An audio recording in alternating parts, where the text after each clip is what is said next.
So now let's start with the example here. देखिए जो पहला एग्जांपल है वो है R आपका रिलेशन है जो कि Z से Z पे जा रहा है। तो यहाँ पे आपको हम बता दें ये स्टैंडर्ड नोटेशन है, Z to Z मीन्स जो कैपिटल Z है normally we denote it for set of integers.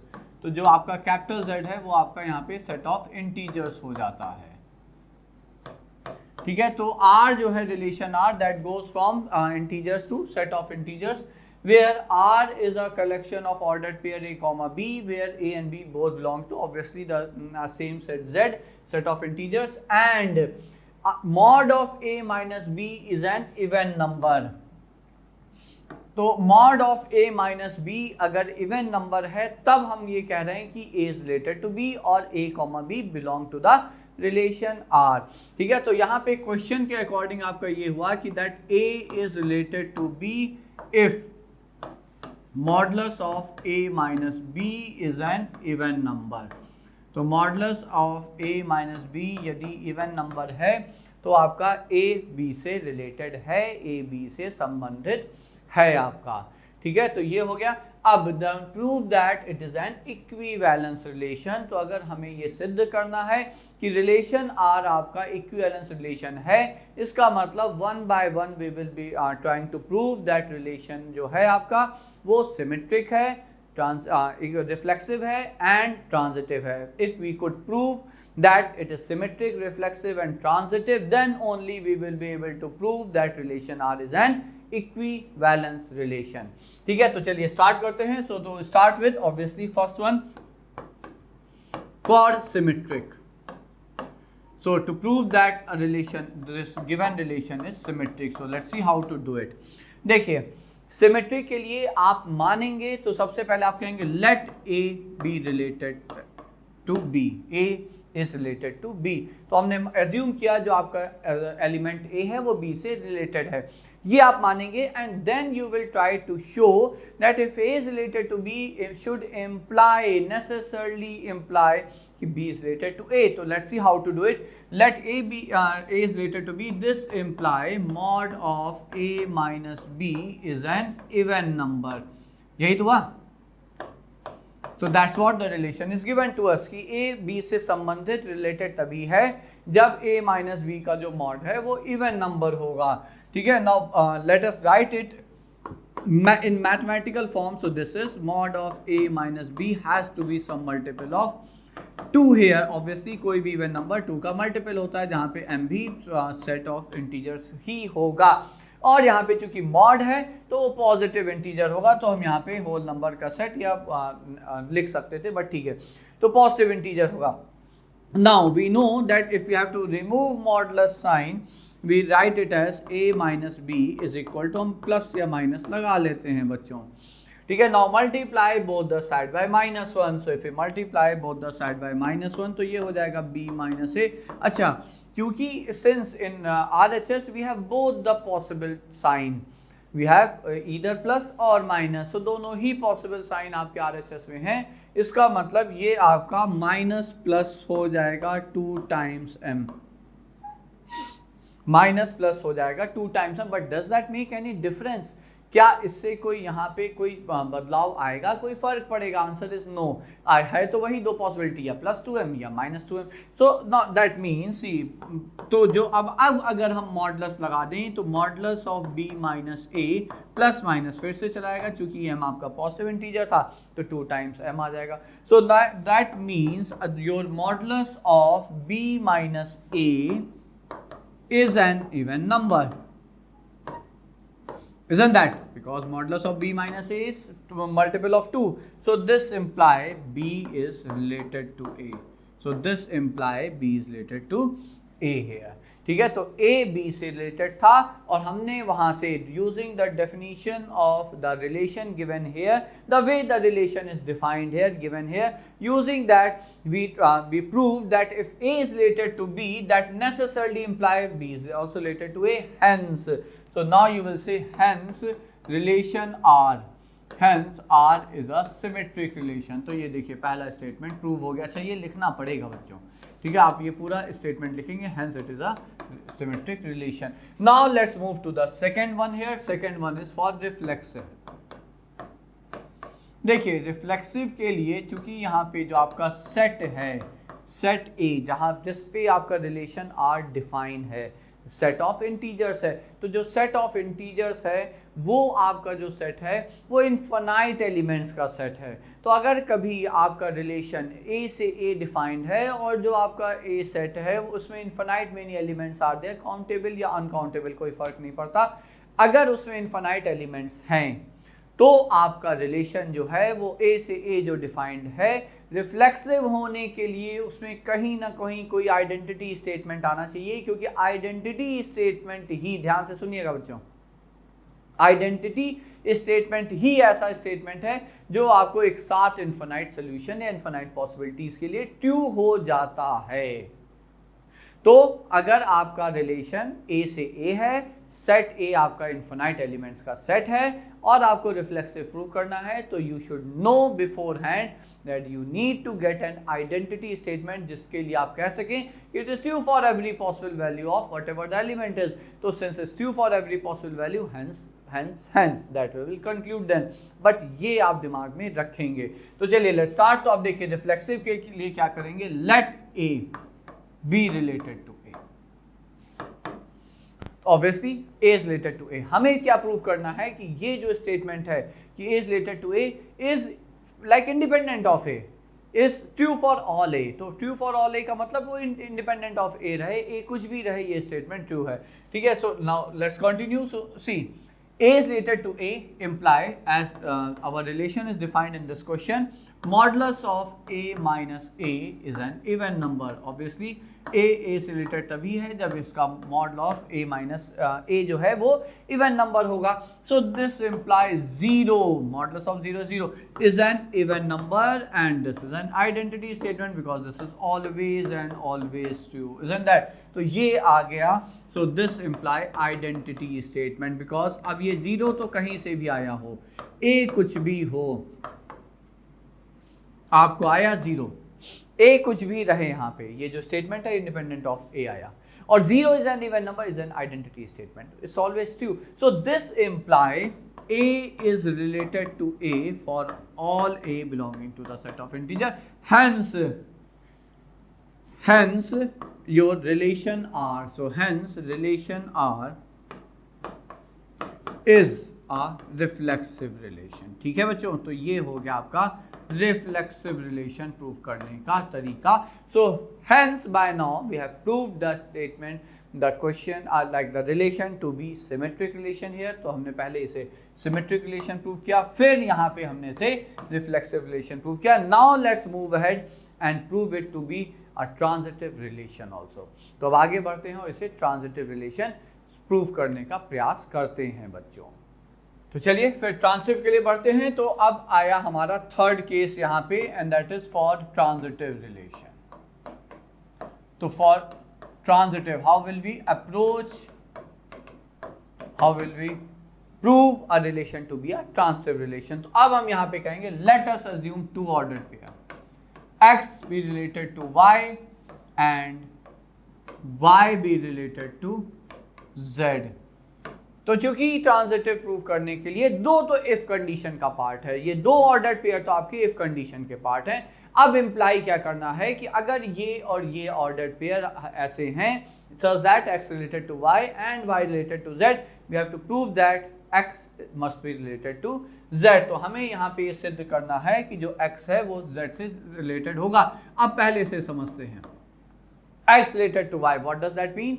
So the way our relation is given in this question, that means this imply modulus of x minus y is an even number। ये हो गया एक statement, ठीक है। Similarly y related to z, what does that mean? So this means that mod of y minus z is an even number, ठीक है। तो this is how our relation is defined here, ठीक है। अब जरा दोनों को मैथमेटिकल फॉर्म में लिखते हैं बच्चों। तो अब हम यहाँ पे लिख सकते हैं सो this imply mod of x minus y is equal to 2m1 where m1 belongs to integer, positive integer। So this imply x minus y is equal to plus minus 2m1।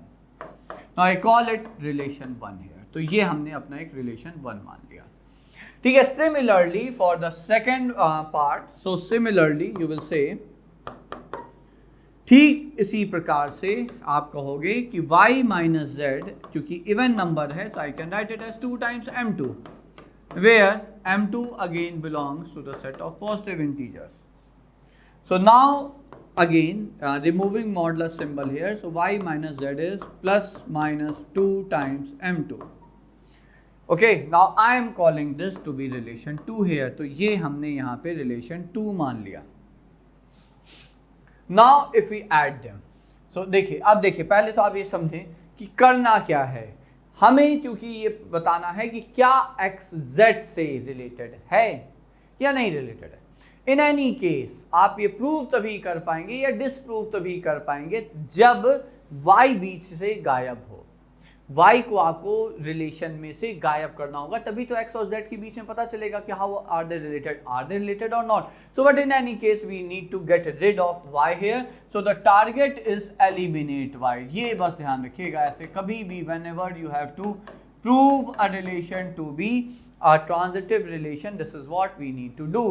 तो हमने यहाँ पे प्रूव करना, हटाना है, y को हटाना है. तो how will you do that? So that's what I said, add 1 and 2. So adding relation 1 and 2, adding 1 and 2. So what do we get? So we get this imply x minus y plus y minus z is equal to plus minus 2m1 plus minus 2m2. ठीक है, तो y और y तो बच्चों यहाँ हो जाते हैं कैंसिल, तो y और y हो गए जब कैंसिल, तो ये हो गया आपका x minus z is equal to, देखिए 2 तो कॉमन आ जाता है और m1 m2 यहाँ पे है positive integer, plus minus sign है, तो at least m1 m2 plus minus sign के साथ भी इंटीजर्स हैं. सो 2 इंटू इंटीजर है. If I take modulus both the side, ठीक है, so if I take modulus both the side, तो taking modulus both the sides, what will we get? So taking modulus both the sides, we get mod of x minus y is equal to 2 times, और ये इसका पूरे का mod plus minus m1 plus minus m2. So that's an integer, और जब integer को हमने mod में रख दिया तो वो फिर से एक नया positive integer हम उसे मान सकते हैं m3. तो m3 is a positive integer. So what does that mean? That means modulus of x minus z here, rather I am sorry. ठीक है, तो y तो कैंसिल हो गया था, तो let me correct it. So it's not x minus y, it's x minus z and it's also x minus z. तो ये हो गया आपका x माइनस z हियर. ठीक है, so this is x minus z and this is also x minus z. So modulus of x minus z is a multiple of 2. This imply modulus of x minus z is an even number. This imply x is related to z. Hence, at last, obviously you need to write hence your relation, hence R is transitive.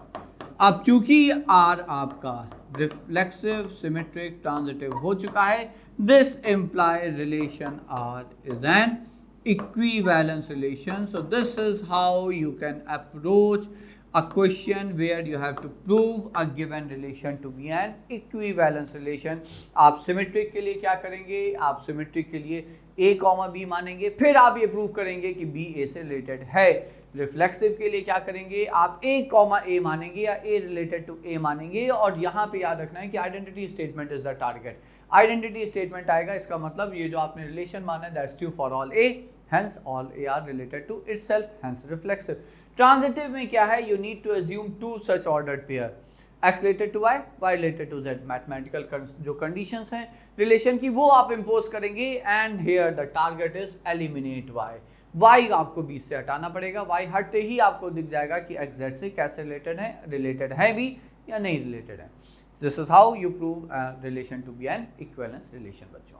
ठीक है, तो ये एक question हो गया. Now let's move ahead and look at another question here.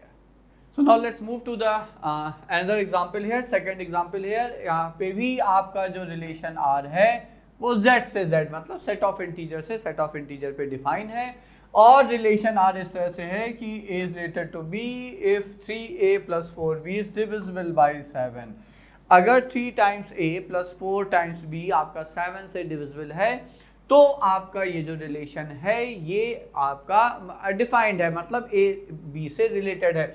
Again we have to prove that R is an equivalence relation. Okay, so let me write here, R is a relation that goes from set of integers to set of integers. So let me write specifically that, so set of integers to set of integers, where it's a collection of all ordered pairs A comma B, such that obviously A comma B belongs to set of integers, and 3a plus 4b is a multiple of 7 or is divisible by 7. That's what written here, isn't that? So it's divisible by 7 here. ये आपका relation R है. तो again we have to prove here that it is an equivalence relation. अब देखिए, एक बार approach तो हम लोग देख ही चुके हैं. So now let's start with it, and first for me I will always start with symmetric and follow the same order, reflexive, and then at last I will try for transitive. ठीक है, तो symmetric के लिए what we have to do, now we know it. सबसे पहले you will say let A is related to B, where obviously A and B belongs to the set of integers. ये हमें पता है. ठीक है, तो let A be related to B. Now what does that mean? See, from the given relation here, A is related to B only when 3A plus 4B is divisible by 7 here. तो जब आपका 3a plus 4b जो है वो 7 से divisible होगा, so it shouldn't be like equal to 7. So when it is divisible by 7 here, so that means 3a plus 4b is divisible by 7. अच्छा, इसको फिर mathematical form में हमें लिखना होगा. So what will we write there? So this imply 3a plus 4b is some multiple of 7. देखिए, ये समझिएगा बच्चों कि कोई भी नंबर्स किसी भी इंटीजर से डिविजिबल तभी हो सकता है जब वो उसके मल्टीपल में आए. मल्टीपल बोले तो 7 into 3 21 divisible by 7, 7 into 5 35 divisible by 7, 7 की जो टेबल में आए. तो integral multiple of 7 only will be divisible by 7. So where m is an integer, so m also belongs to the set of integer. ठीक है, तो ये स्टेटमेंट आ गया. अब यहाँ पे समस्या ये है कि हमें यहाँ पे a और b को इंटरचेंज करना है. क्यों? क्योंकि अगर हमें a related to b given है और हमें वहाँ से सिमेट्रिक रिलेशन प्रूव करना है, तो we need b related to a here. मतलब b रिलेटेड टू a का मतलब 3b प्लस 4a टाइप हमें कुछ चाहिए यहाँ पे बच्चों. ठीक है, तो यहाँ पे देखिए क्या करें, तो जो चाहिए चूंकि यहाँ पे दिख नहीं रहा है, तो what we can do is let us get it directly. तो उसको लिख ही लेते हैं. 3a प्लस 4b है ही, इसमें हमने क्या किया 3b प्लस 4a इधर ऐड कर दिया, तो इधर ऐड किया है तो दूसरी तरफ भी हमें 3b प्लस 4a ऐड करना ही पड़ेगा. फाइन. अब जरा लेफ्ट साइड पे देखिए, तो ये क्या हुआ, ये हो गया आपका 3a प्लस 4a, ये हो गया 7a, 3b plus 4b ये हो गया 7b. So this imply this you have 7a plus 7b is equal to 7 times m plus 3b plus 4a.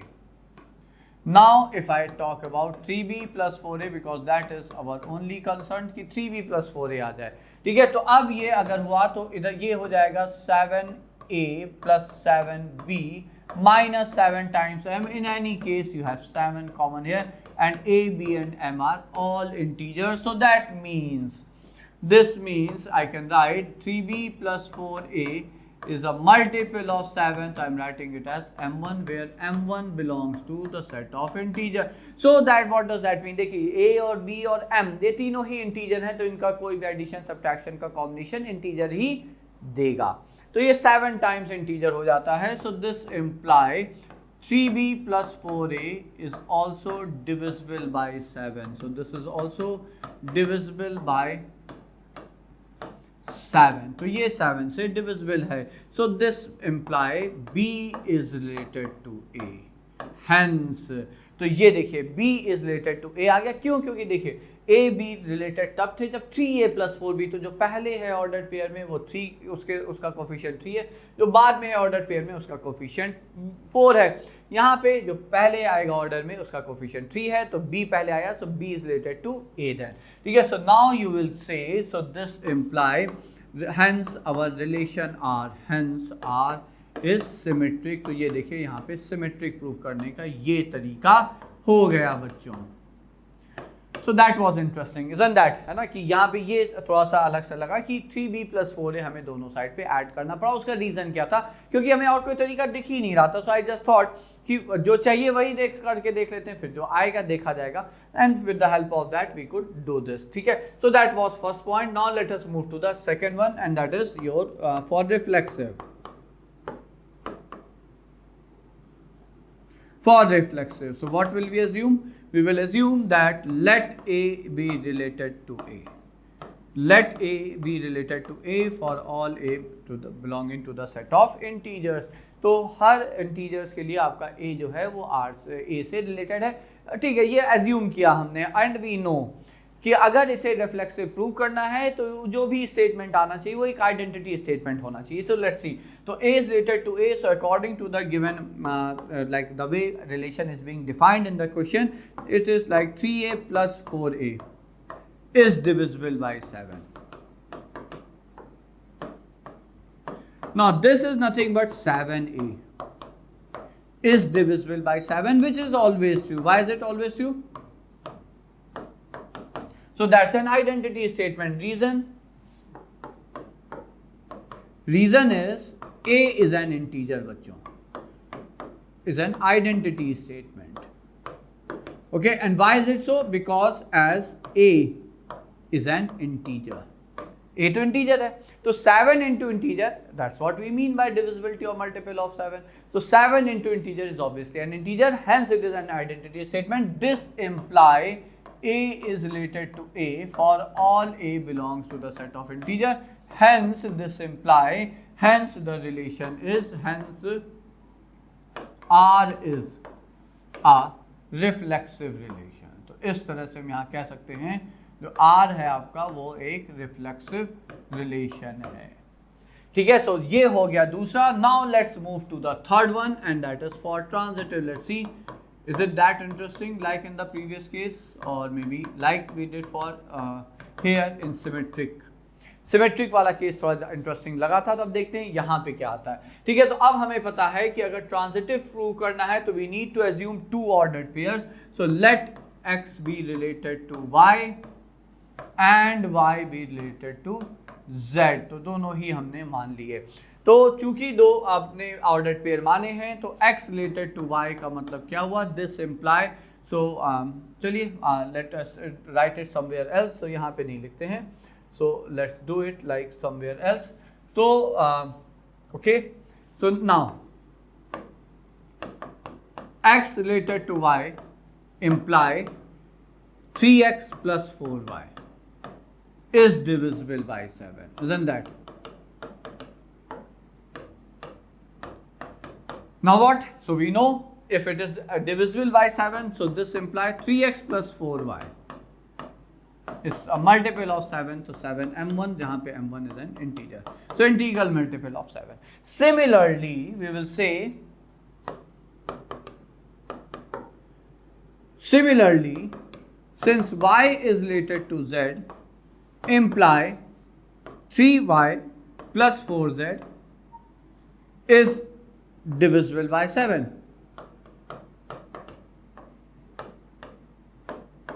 Is divisible by 7.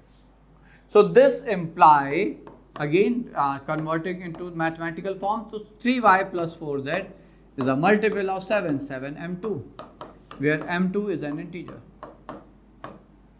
Now what? See, again we got 2 relations here.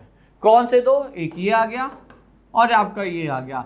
Now as I said, if you have to prove the relation to be a transitive relation, अगर आपको transitive सिद्ध करना है, you have to get rid of y here. तो y से rid पाने के लिए देखिए, to get rid of y here, so what you need to do, एक तो तरीका ये है कि फिर आप इसे एलिमिनेट करिए. अब you treat it as a pair of linear equation in 2 variable. यहाँ पे 3 है, बल्कि x और z भी है, अलग अलग है. लेकिन जब आप इसे एलिमिनेट करने का वैसे प्रयास करेंगे तो ये सारा डिस्टर्ब हो सकता है. 3 से मल्टीप्लाई करना पड़ेगा, इसे 4 से मल्टीप्लाई करना पड़ेगा. Better way what I am seeing here is, why not again add 1 and 2. तो अब y एलिमिनेट तो नहीं हो रहा है, लेकिन देखिए अभी हट जाएगा. कैसे? तो जब ऐड किया तो ये हो गया 3x + 4y इन LHS plus 3y plus 4z। अब देखिए आई थिंक आप लोग समझ गए होंगे बच्चों, 7m1 प्लस 7 का डिविजिबल ही तो प्रूव करना है। ये जो दो हैं ये कंबाइन होकर आपको 7 दे देते हैं। सो 3x plus 4z plus 7y, 7 times m1 plus 7 times m2. Now if I take 7y to the RHS, so you will get 3x plus 4z is equal to 7m1 plus 7 times m2 minus 7 times y. Now if I take 7 common in RHS, so you get 3x plus 4z is equal to, you take 7 out of it, m1 plus m2 minus y. Since m1, m2 and y, they are all integers, so I can write it as 7 times m3. So m3 belongs to integer. So doesn't that mean that 3x plus 4z, so this implies 3x plus 4z is divisible by 7 because it is a multiple of 7. 7 into integer, so it's divisible by 7. Now what does that mean? So this implies x is related to z, and this imply hence R is transitive. तो अब देखिए ये transitive, reflexive, symmetric सब सिद्ध हो गया। अब हम अल्टीमेटली कह सकते हैं, so that means this imply relation R is an equivalence relation. ठीक है बच्चों, तो ये हो गया आपका second example where again we proved the given relation to be symmetric first, followed by reflexive, and then followed by transitive relation, and hence we proved it is an equivalence relation. ठीक है, so those were two examples based on equivalence relation. Now we will move ahead and let's move ahead in the topic